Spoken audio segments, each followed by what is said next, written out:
ধর্মান্ধতা, ধর্মের নামে গোঁড়ামি কখনো ইসলামের আদর্শ হতে পারে না। তোমার আমিত্ব তোমা হতে দূর করে দাও। সবাই জিততে চায়, বরং তুমি হেরে যাও। বাবা জাহাঙ্গীর। এখন আমরা বিশিষ্ট আলোচক জনাব লুৎফর রহমান বাদন ভাইয়ের কাছে আসব।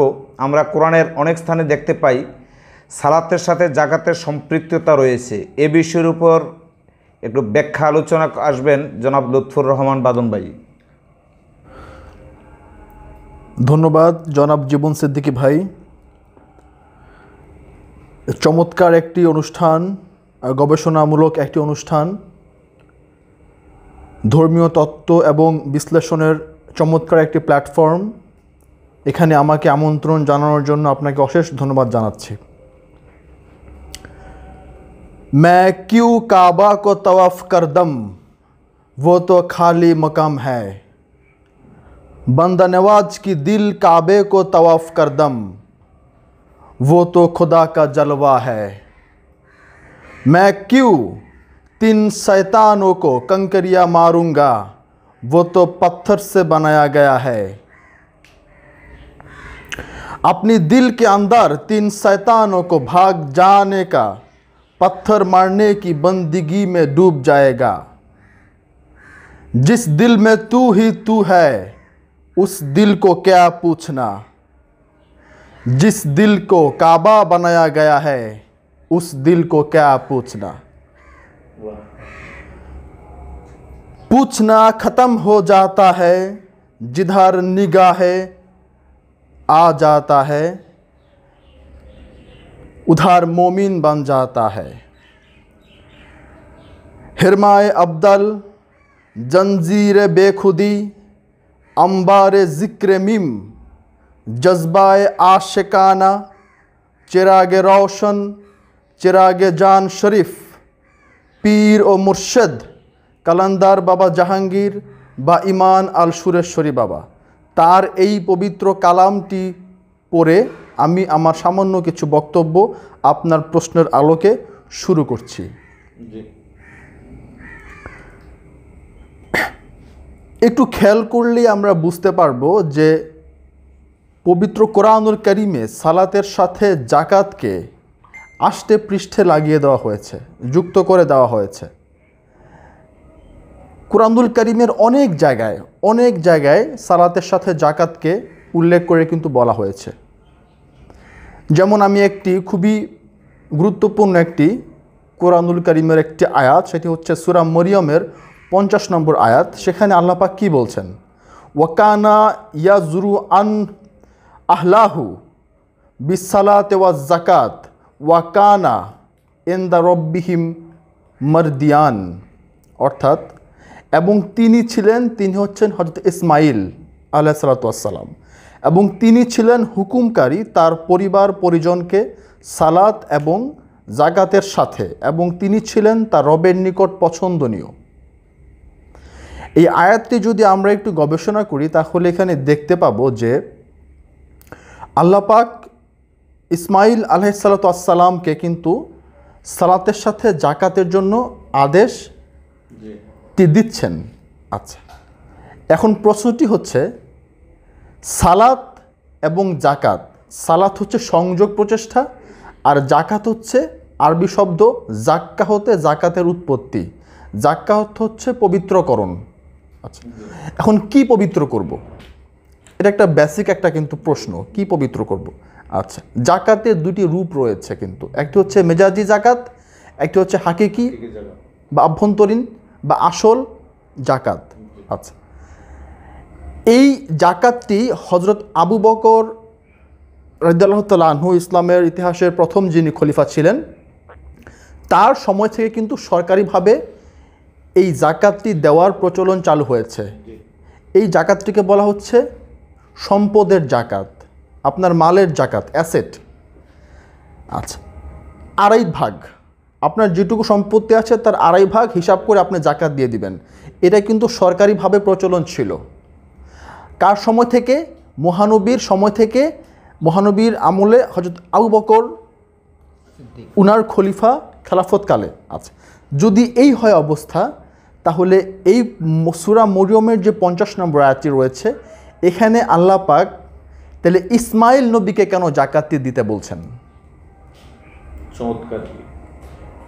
যদি কেবল তখন থেকেই জাকাতের প্রচলন হয়ে থাকে খেলাফতকালে, তাহলে কেন আল্লাহ পাক সূরা মরিয়মের 50 নম্বর আয়াতে ইসমাইল নবীকে জাকাতের জন্য হুকুম প্রদান করছেন?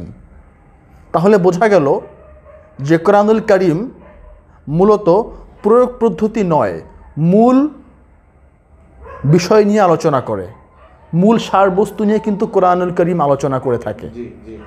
সেই অবস্থা থেকে জাকাতের রূপটি কি, তাই নয় কি? জাকাতের যে মেজাজি জাকাত, এই জাকাতটাকে মূলত সদগা বা ইনকাম ট্যাক্স, সরকার যখন নাকি দেশ চালায় তখন কিন্তু তার যে জনগণ আছে, ম্যাস পিপল, হ্যাঁ, তাদের কাছ থেকে কিন্তু ইনকাম ট্যাক্স গ্রহণ করে করে তাদের কিন্তু একটা কোষাগার থাকে। ওই কোষাগার থেকে কিন্তু বাৎসরিক আবার জনগণের জন্য বাজেট পেশ করে, ওখান থেকে কিন্তু খরচাপাতি আছে, তাই নয় কি? রাষ্ট্রীয় ব্যবস্থা, ইসলামিক অর্থনৈতিক শক্তিকে চাঙ্গা করার জন্য একটি রাষ্ট্রীয় ব্যবস্থার, একটি সুবিন্যস্ত মজবুত রাষ্ট্রীয় ব্যবস্থা কায়েম করার জন্য কিন্তু একটা ফান্ড প্রয়োজন, রাইট? সেই ফান্ডটাকে স্টাবলিশ করার জন্য আপনি জাকাত নিচ্ছেন, এবং কাকতালীয়ভাবে কিন্তু এখানেও এই জাকাতটি শব্দটি ইউজ করা হয়েছে এই ইনকাম ট্যাক্স গ্রহণ করার ক্ষেত্রে, যেটা আবু বকর সিদ্দিক রাদিয়াল্লাহু তাআলা আনহু করেছিলেন। বাট এটা কিন্তু ওই ইসমাইল নবীকে যে জাকাত দেওয়ার কথা বলা হয়েছে কোরআন, সেই জাকাত নয়, কাকতালীয়ভাবে মিলে গিয়েছে সদগা।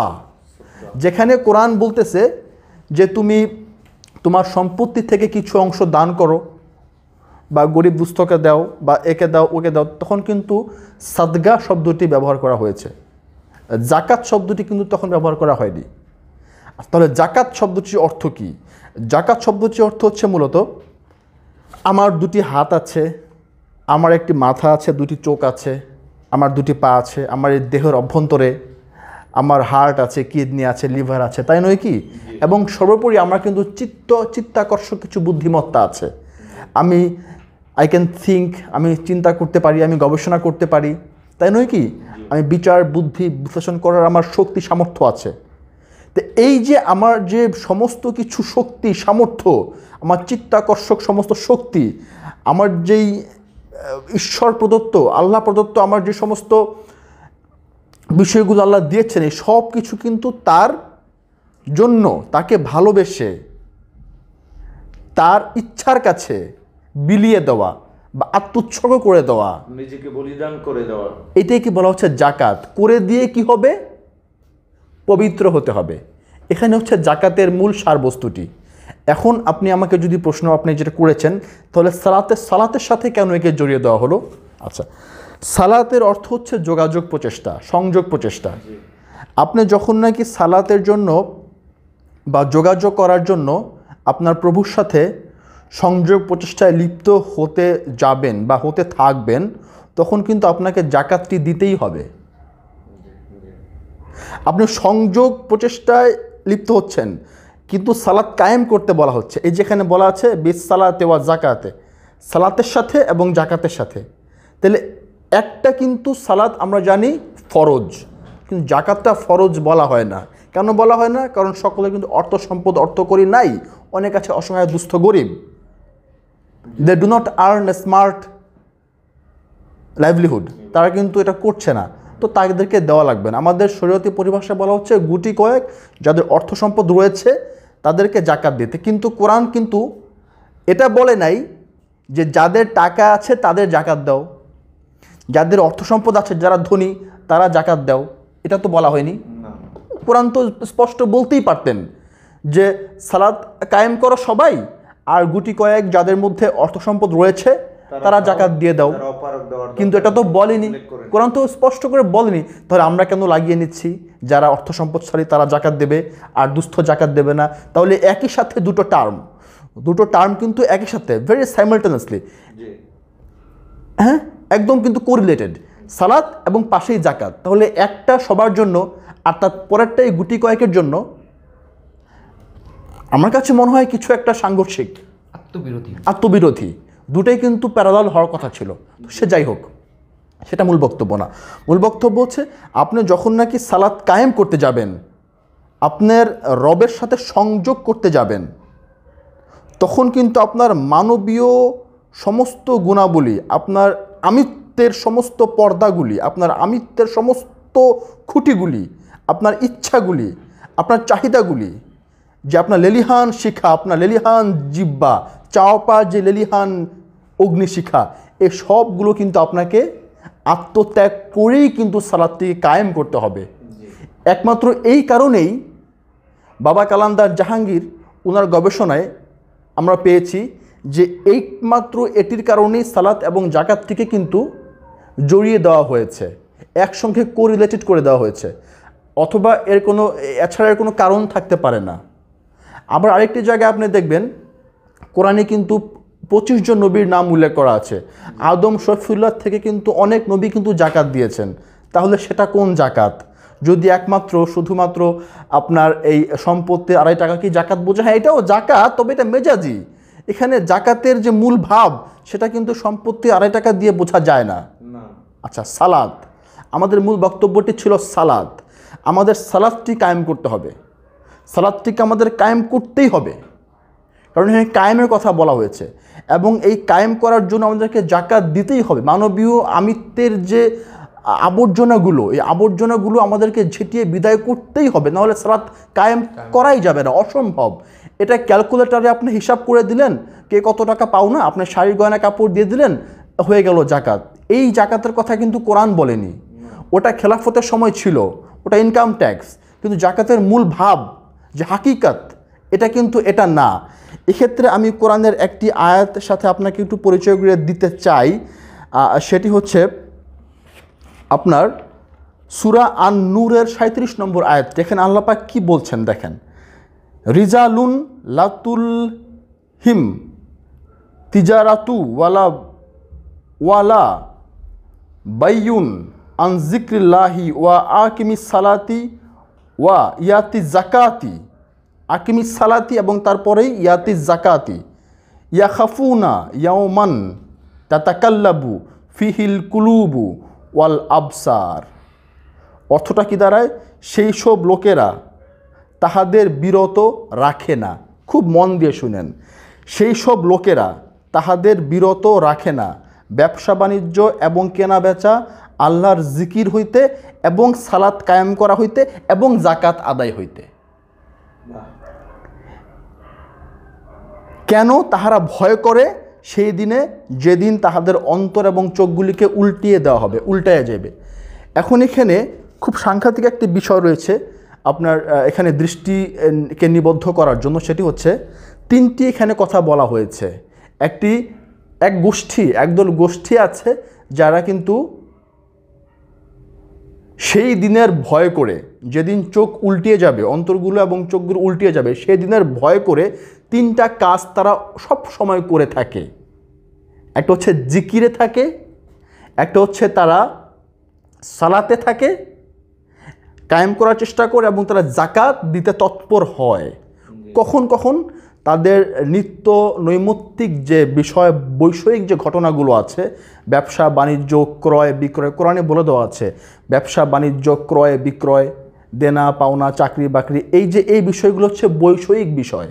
এই বৈষয়িক বিষয়ের ভিতরে থেকে, এর ভিতরে বাস করে একদল মানুষ রয়েছে যারা কিন্তু প্রতি মুহূর্তে সালাত, জিকির এবং জাকাত, এই 3টি বিষয়ের মধ্যে তৎপর থাকার চেষ্টা করে। এই কারণে তাদের কোনো ভয় নেই। তারা কিন্তু তখন একমাত্র এই কারণে তারা কিন্তু উচ্চ মর্যাদাশীল, তারা মৃত্যুর ভয় করে না। এখন আপনি খেয়াল করেন, আচ্ছা, যদি আমি আমার জীবনে আমার এই বৈষয়িক জীবনের সাথে তাল মিলিয়ে সালাত কায়েম করার চেষ্টা করি, তাহলে জাকাত কেন করব না? তাহলে এটা কোন জাকাত? নিত্য নৈমিত্তিক বৈষয়িক জীবনের সাথে সম্পৃক্ত কাজের সাথে আমি আমার এই 3টা প্র্যাকটিসকে অ্যাডাপ্ট করার জন্য চেষ্টা, এটা কি আনুষ্ঠানিক হতে পারে? তো সুতরাং আমরা এই সূরা আন-নূরের 37 নম্বর আয়াতটি দ্বারা বুঝতে পারি যে প্রতিনিয়ত বৈষয়িক বিষয়াদির কাজের মধ্যে থেকেও এই 3টি কাজকে কিন্তু এগিয়ে নিয়ে যাওয়ার জন্য একদল মানুষ কিন্তু সর্বদা সচেষ্ট থাকে। কি তিনটা কাজ? জিকির, সালাত কায়েম এবং জাকাত আদায়। এখন আমার কথাটি হচ্ছে, জাকাত বছরে একটি বার দেওয়া দেওয়া লাগে শরীয়ত বিধি মোতাবেক। তো আমি আমার বৈষয়িক চিন্তাভাবনার মধ্যে থেকে বছরে একটি বার জাকাতের জন্য কোরআনের এই আয়াত নাজিল করার কথা না। তাহলে তো আমি এত সময় আমার অফুরন্ত সময়ের মধ্যে আমি এক সময় দিয়ে দেবো, তাহলেই হয়ে গেল।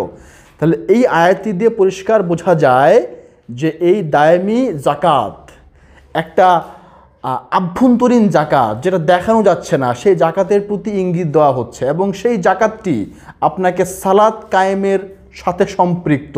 এখানেও দেখেন সূরা আন-নূরের 37 নম্বর আয়াতে কিন্তু সালাতের সাথে জাকাতকে ওতপ্রোতভাবে জড়িয়ে দেওয়া হয়েছে।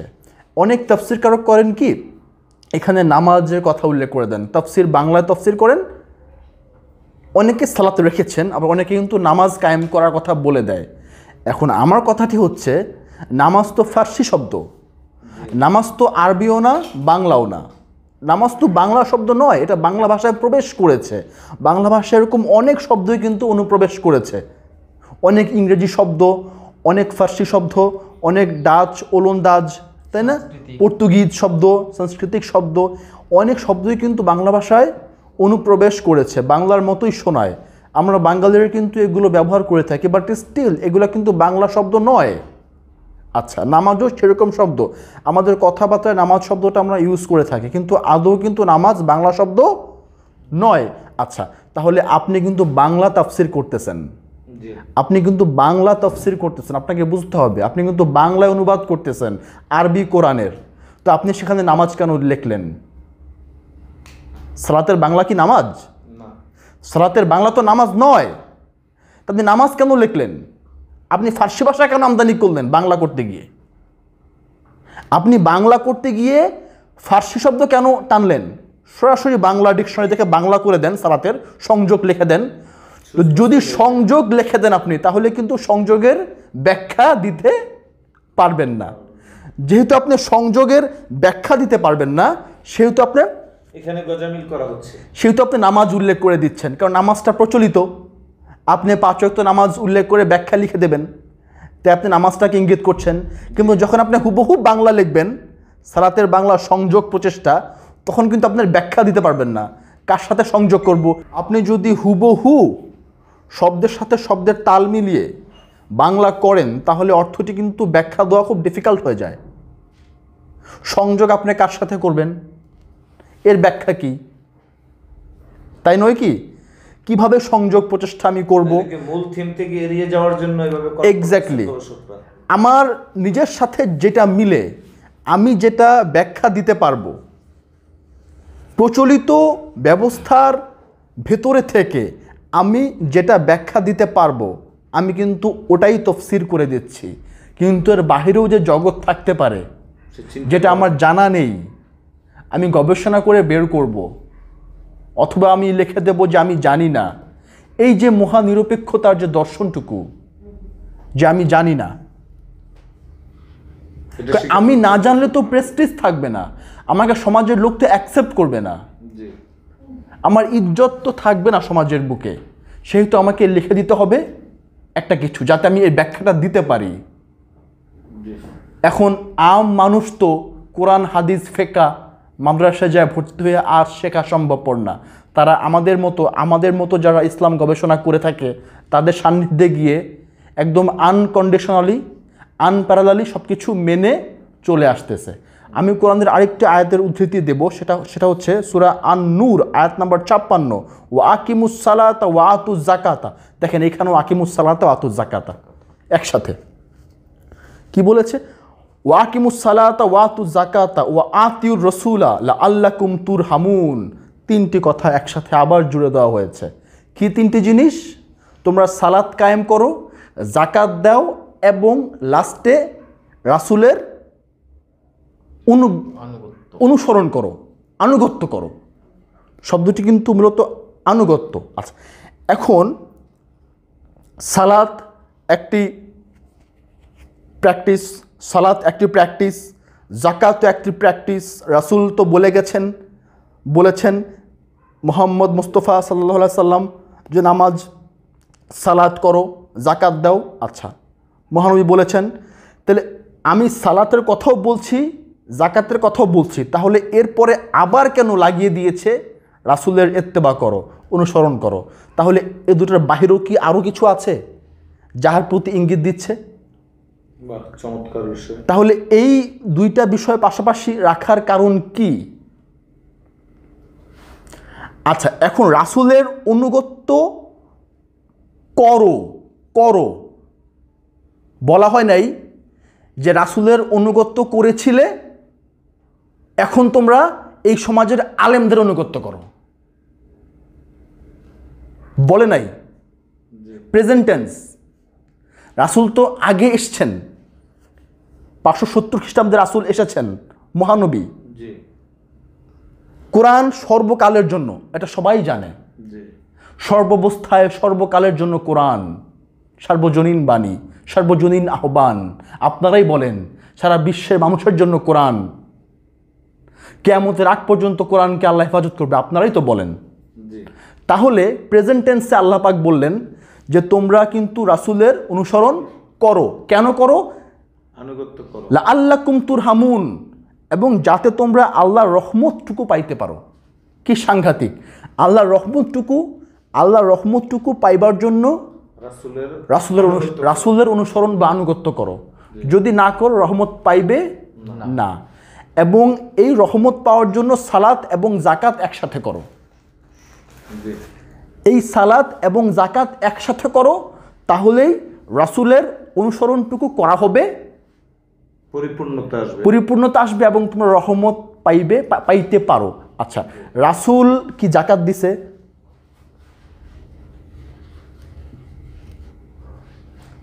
রাসূল যখন নাকি পর্দা গ্রহণ করেন, আমাদের মহানবী উফাত গ্রহণ করেন, তখন তার গৃহে 550 জব পাওয়া গেছিল,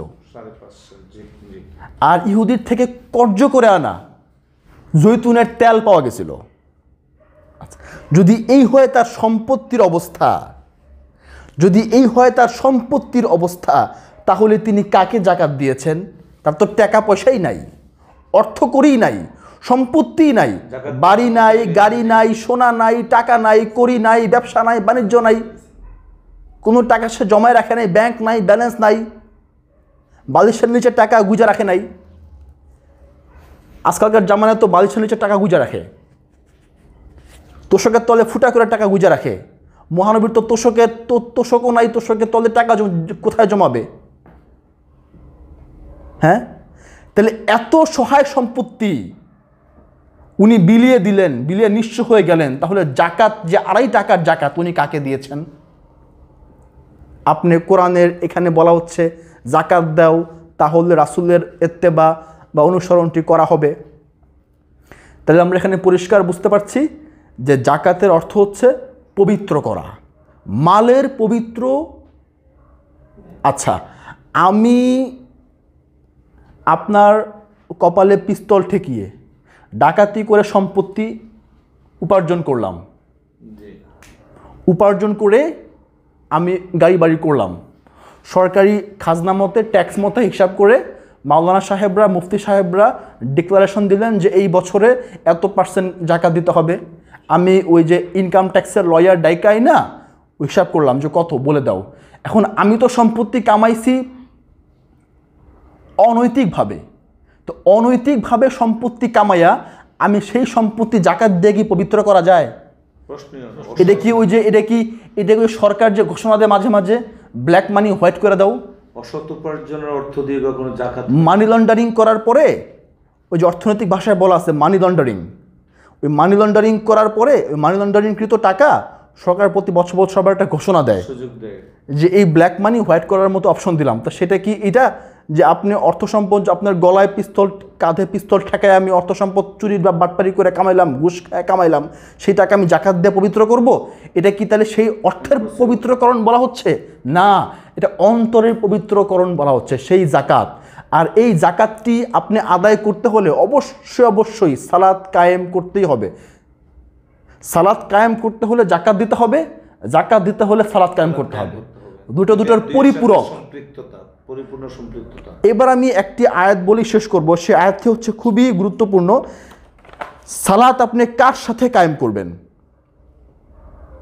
ঠিক আছে, সূরা সাবার 46 নম্বর আয়াত, কুল ইন্নামা আইজুকুম, কুল ইন্নামা আইজুকুম বিওয়া হিদাতিন আনতাকুমুলিল্লাহি মাসনা ওয়া ফুরাদা সুম্মা তাতাফাক্কারু মা বিসাহিবিকুম মিন জিন্নাতিন ইন হুয়া ইল্লা নাজিরুল্লাকুম বাইনা ইয়াদাই আযাবিন শাদীদ।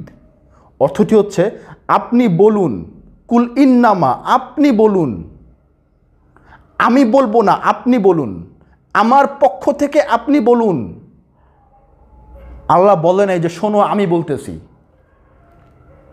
শোনো আমি বলতেছি, বলেন নাই।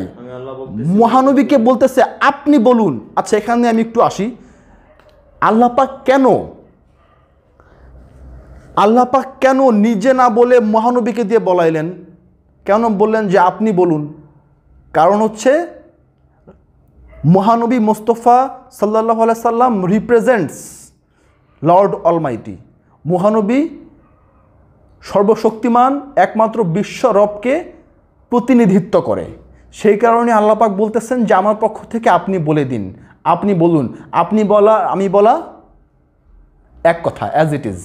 আচ্ছা, আমি তো তোমাদেরকে শুধু একটি উপদেশই দিতেছি। সুবহানাল্লাহ, কি সাংঘাতিক! অন্য কোনো উপদেশ না, এই এত স্পেসিফিকভাবে, এত স্পেসিফাই করে, সুনির্দিষ্ট করে কিন্তু কোরআনে খুব কম আয়াতই পাওয়া যায়। কি সাংঘাতিক!